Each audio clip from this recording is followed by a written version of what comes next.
दोस्तों, आज हम आप लोगों के सामने में एक दवाई के बारे में हम चर्चा करने जा रहे हैं। वो दवाई का नाम है सोरिनम। वो अभी जो वेदर चल रहा है, ये जो बहुत ही गर्मी चल रहा है, ऐसा मौसम में ये सोरिनम दवाई का इस्तेमाल करने पड़ सकता है। इसलिए ये दवाई के बारे में हम थोड़ा सा चर्चा करना चाह रहे हैं। ये दवाई जो है, खास करके ये जैसे चेंज ऑफ वेदर, मतलब जब भी वेदर चेंज होता है, चाहे ठंडा से गर्मी, चाहे गर्मी से ठंडा, गर्मी से बरसात, ये समय में बहुत ज्यादा इसका सब एग्रावेशन होता, मतलब बढ़ जाता है। उसमें से स्किन डिजीज सबसे ज्यादा बढ़ जाता है ये मौसम में। इसलिए हम ये बात और सोरिनम के बारे में कुछ चर्चा करेंगे, ऐसे सोचे।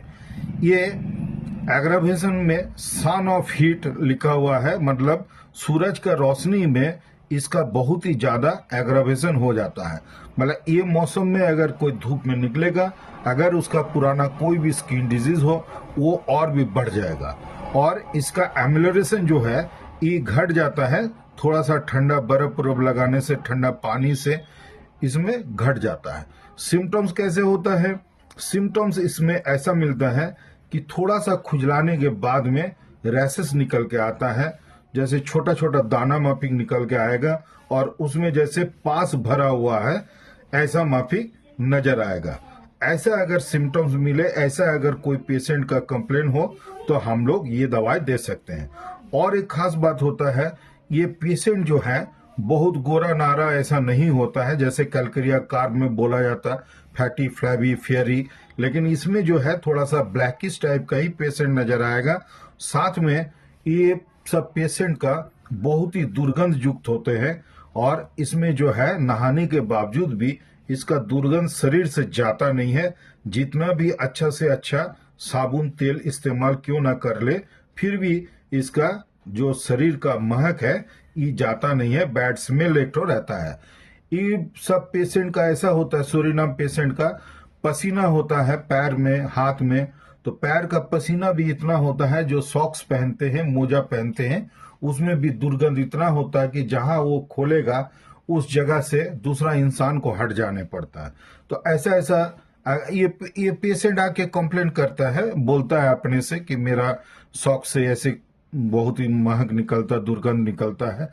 ये सब अगर बोले और स्किन डिजीज रहे, तो उसमें हम लोग ये सोरिनम दवाई का इस्तेमाल कर सकते हैं।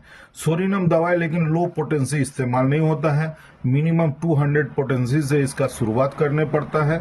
उसके बाद धीरे धीरे इसका पावर और भी बढ़ाने का भी दरकार हो सकता है।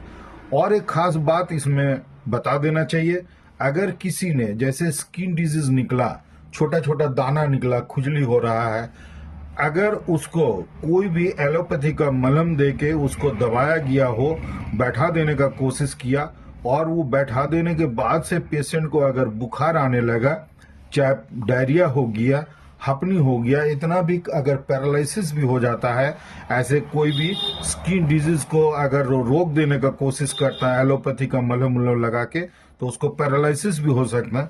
अगर ऐसा कोई पास्ट हिस्ट्री मिल जाए पेशेंट का, ये सब डॉक्टर को ढूंढ के निकालने पड़ता है, पेशेंट को पूछताछ करते करते। अगर ऐसा हो तो उसमें भी, पैरालिसिस में भी ये सोरिनम दवाई काम कर सकता है। तो ऐसे था ये सोरिनम दवाई के विषय में 2-4 शब्द। उम्मीद करते हैं कि वीडियो आप लोगों को पसंद आया। अगर पसंद आया तो लाइक शेयर सब्सक्राइब करके मेरा साथ देने का कोशिश करिएगा। तो हम ऐसा ऐसा वीडियो आप लोगों के लिए और भी पेश करते रहेंगे।